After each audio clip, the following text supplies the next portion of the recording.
And let me run through the two teams for you for this evening's game. Starting with Rovers, Scott Davis in goal.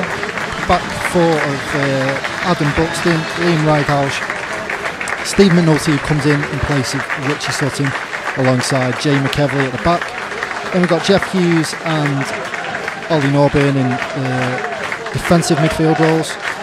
And in front of them, Jack Dunn, Jay Harris and Connor Jennings. And leading the line, Andy Cook, Luke Pillion, Richie Sutton, James Allaby, Andy Mangan and George Waring are on the substitutes bench. Run through the guys inside for you. Got Joseph Green in goal, Connor Brown, Danny Lowe, Jake Lawler, Will Hatfield, Reece Thompson, John Rooney, Alex Perver, Coyote Odejay, named from the Tranmere past, Marcus Williams and Robert Atkinson makes up their starting 11. And on the bench for Guiseley is Johnny Maxted, Ash Palmer, Kevin Hurst, Frank Mulhern and Danny East. Big KO the Odejay against Rovers as the referee's whistle goes. And we are underway. And ball looking for Odejay early on. Steve McNulty right underneath that one. Heads it away from the danger zone. And Adam Buxton completes the clearance, looking for Andy Cook, who does well. And he wins himself a throw-in down this attacking right-hand side. Defender to make a decision and the ball gone out of the play. Ollie Norburn plays a little 1-2 with Adam Buxton. Down this right-hand side. Norburn sends the ball into the penalty area, looking for Cook, who gets above the defender, but his header just floats over the crossbar. But the first decent opportunity on goal. And the ball's pinballing around the centre circle, and foul's given away on Odejay by... And the ball's forward to Thompson, slides the ball towards goal. Good goalkeeping by Scott Davis. Had to make himself big and come out quickly there. But a word is all it is. And we're back underway from the throw-in. Rydalsh finds Connor Jennings. Now to Norburn. Flicks it back inside to Rydalsh, and right-footed shot from about 20 yards goes just over the crossbar, but well worked down that left-hand side, Andy. Imagine. Yellow card for the referee early on, so he's got to watch himself in the remaining 60 minutes of this one. Of course, Andy Doyle is the official referee adjudicator here in the National League.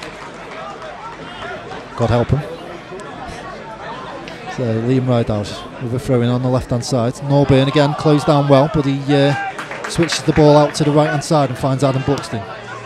He's got Connor Jennings on just outside the penalty area. Two Guiseley shirts alongside him though, but he finds Buxton right-hand side. Cross comes in, well headed away by Atkinson, and Perver's going to complete the clearance. And Guiseley can break forward with John Rooney. Connor Brown doesn't quite find the intended pass, and he's a sign of him holding Connor Jennings' shirt is that you couldn't even see the number on the back. I think you're supposed to wait till the end of the game, isn't he, before you swap. So Norburn just inside the Guiseley half after the quick free kick was taken. Rydalsh going to deliver from the left hand side, dangerous ball in, Andy Cook is there. Oh, he just can't quite control the ball and it runs agonisingly wide, and he was what, 2-3 yards out, and it's just hit him on the back of the foot rather than the front and trickled wide of the post. And Guiseley going to have a throw-in midway inside the Rovers half. 43 minutes on the clock. Guiseley 0, Tranmere Rovers 0. You're listening to the official Tranmere Rovers matchday live commentary. The ball's played into the Tranmere penalty area, dangerous one. Plenty of bodies in there, and Scott Davis gets a fist to the ball. A fashion statement by the Guiseley number 2. Unapproved of by Mr. Doyle sat alongside me. Maybe his legs get cold. That'd be what I'd be doing if I was cold. But it's a gorgeous summer's evening here in West Yorkshire. Welcome aboard. So it's Mr. Brown who sends it forward towards Coyote Odejay, battling away with McEvely, and plays it to his teammate Hatfield. He sends the ball into the penalty area. McNulty does well just to guide the ball back to Scott Davis, but a little bit of danger down there, the right hand side. Dangerous ball into the box. There's nothing worse than a bouncing ball in the 6-yard box, is to keep everyone's attention. Rovers have it on the halfway line. That's Jeff Hughes. Now Norburn sends a ball into the box from the right hand side. Good effort by Andy Cook on the volley. 12 yards out, but his effort was well saved by Joseph Green in the Guiseley goal. Rovers just looking for options, and they're being closed down at every single opportunity by the Guiseley defence. Working well, very well disciplined. The ball spread out to Rydalsh on the left hand side again. Always creating that out ball on the touchline, and it's worked out well by Jennings. Rydalsh, can he deliver a better ball this time? He finds Jennings. Shot by Norburn, I think it was, or was it Jennings? Blocked away, and Guiseley can clear their lines, and they look for the run of Odajayi, but a combination of Harris and McNulty block the play. And Jack Dunn now on the right edge of the penalty area. He's looking to get his shot away. Jack Dunn with a shot from 20 yards. It fizzes just wide of the post. Yeah, it wasn't much backlift there. Once he's got the ball, and you can see what he was aiming for there, and he's just dipped the shoulder, and he's cracked one. Oh, he must be good 35 yards on the angle, and okay, the keeper might suggest that he had it covered, but it wasn't far from that far post. So Stern talking to for the giant number 6 for Guiseley. Makes a pleasant change, doesn't it? Instead immediately of whipping the cards out all the time. Immediately gets back into position and grapples with Ollie Norburn, which is probably not the wisest move if the referee was looking. Fortunately he wasn't. I was though. I can see you. So Dawn on the right edge of the penalty area, cuts inside, finds Adam Buxton. He's looking for that cross into the penalty area, headed away by Atkinson.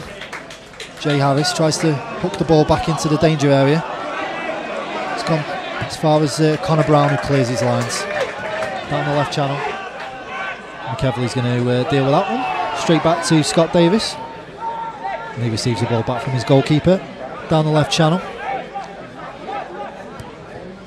He spreads the ball nicely out wide to the right hand side, and Adam Buxton looking for options, finds Norburn inside, looking to get a shot away. It's a powerful effort, but a good couple of yards wide.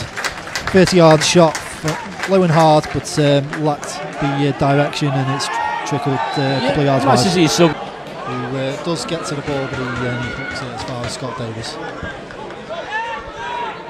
8 minutes to go.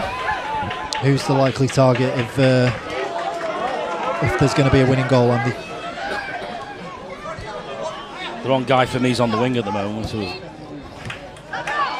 So Jennings just inside the penalty area, tries to cut inside, wins himself a corner off Connor Brown.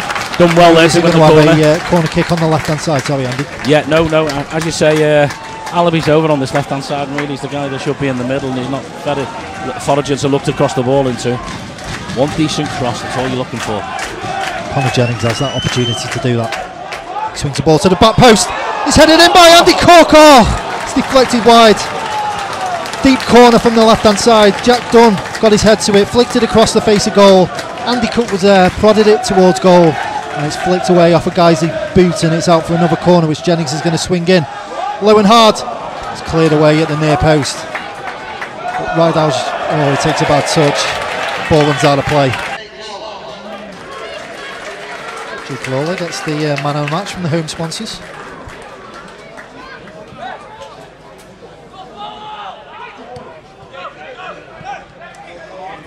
Andy Cook on the halfway line does well to find Jack Dunn.